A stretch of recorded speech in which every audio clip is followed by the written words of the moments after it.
ವೇದಿಕೆ ಮೇಲೆ ಆಸೀನರಾದಂಥ ಎಲ್ಲ ಗಣ್ಯರಿಗೂ ನಮಸ್ಕರಿಸುತ್ತಾ ಮತ್ತು ಈ ಒಂದು ವೇದಿಕೆ ಮುಂಭಾಗದಲ್ಲಿ ಇವತ್ತು ಏನು ಕೇಂದ್ರ ಬಿಂದು ವ್ಯಕ್ತಿಗಳಾಗಿ ಈ ಒಂದು ಕಾರ್ಯಕ್ರಮಕ್ಕೆ ಆಯೋಜಿಸಿರುವ ಅತಿ ಅಮೂಲ್ಯವಾದ ವ್ಯಕ್ತಿಗಳು ತಾವು.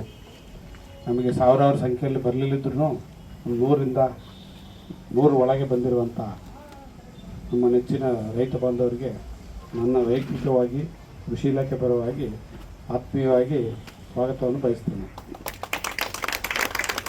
ಯಾವುದೇ ಒಂದು ಕಾರ್ಯಕ್ರಮಕ್ಕೆ ವೇದಿಕೆ ಮೇಲೆ ಗಣ್ಯರಿಗಿಂತ ಕೆಳಗಡೆ ನಾವು ಏನು ಮಾಹಿತಿ ಆಲಿಸ್ಕೊಳಕ್ಕೆ ಬಂದಿರ್ತಾರಲ್ಲ, ತಾವು ಒಂದು ಕಾರ್ಯಕ್ರಮಕ್ಕೆ ಮೆರುಗು ತರ್ತೀರ.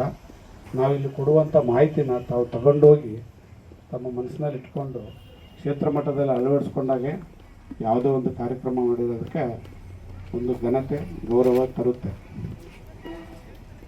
ಮತ್ತು ಇತ್ತೀಚಿನ ದಿನಗಳಲ್ಲಿ ಜಾಸ್ತಿ ಒತ್ತು ಯಾವುದಕ್ಕೆ ಕೊಡ್ತಾ ಇದೆಯಪ್ಪ, ಮಾಧ್ಯಮಗಳಾಗಲಿ ಯಾವುದೇ ಆಗಲಿ,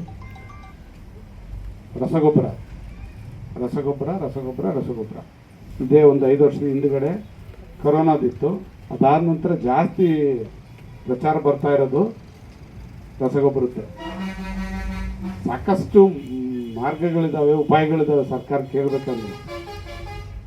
ಬಟ್ ಕೆಲವೊಂದು ಕಟ್ಟುಪಾಡುಗಳು ನಮ್ಮನ್ನು ಕೈಕಾಲು ಕಟ್ಟಾಗ್ತದೆ, ಸರ್ಕಾರಕ್ಕೂ ಕಟ್ಟಾಗ್ತದೆ.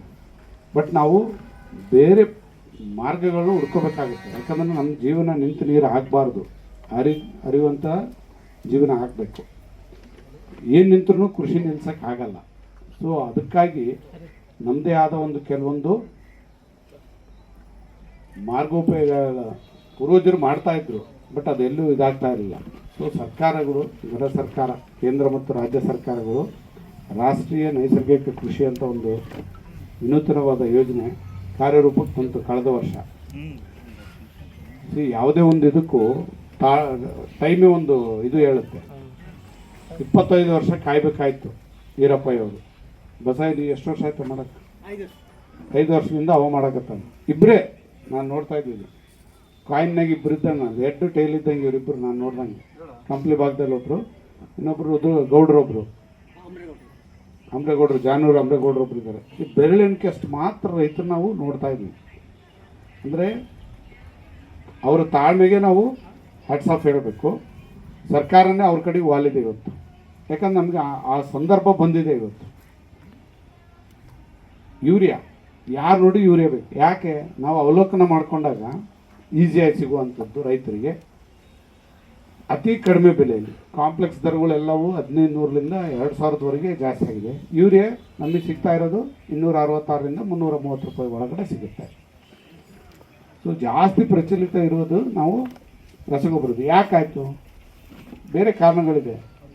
ರಷ್ಯಾ ಮತ್ತು ಯುಕ್ರೇನ್ ಯುದ್ಧ, ಪ್ಲಸ್ ಈಗ ಅಮೆರಿಕ ಮತ್ತು ಇರಾನ್ ಯುದ್ಧ ನಡೀತಾ ಇರೋದ್ರಿಂದ ನಮ್ಮಲ್ಲಿ ಕಚ್ಚಾ ವಸ್ತು ಎಲ್ಲಿನೂ ಯೂರಿಯಾ ತಯಾರಿಸೋಕ್ಕಿಲ್ಲ. ನಾವೇನಿದ್ರೂ ಆಮದು ಮಾಡ್ಕೋಬೇಕು, ಹೊರಗಡೆಯಿಂದ ತಗೋಬೇಕು. ಇವತ್ತು ನಾನಿಲ್ಲಿ ರೈತರಿಗೆ ನಾನು ಮನವಿ ಮಾಡ್ತೇನೆ, ಆದಷ್ಟು ಸರ್ಕಾರ ಈಗೇನು ನಾವು ನಿಗದಿಪಡಿಸಿದ್ದೀವಿ, ಕೆಲವೊಂದು ರೂಲ್ಸ್ ಏನು ಹೇಳ್ತಾ ಇದ್ದೀನ ಅದನ್ನು ಪಾಲಿಸಲೇಬೇಕು. ರಸಗೊಬ್ಬರಕ್ಕೆ ಯಾವುದು ಜಾಗತಿಕ ಮಟ್ಟದಲ್ಲಿ ಕೊರತೆ ಇದೆ. ನಮ್ಗೆ ಎಷ್ಟು ಬೇಕು ಅಷ್ಟಿದೆ ನಮ್ಮ ಹತ್ರ. ಹೆಚ್ಚೇಚ್ಛವಾಗಿ ಹಾಕ್ತೀನಿ ಅಂದರೆ ಇಲ್ಲ.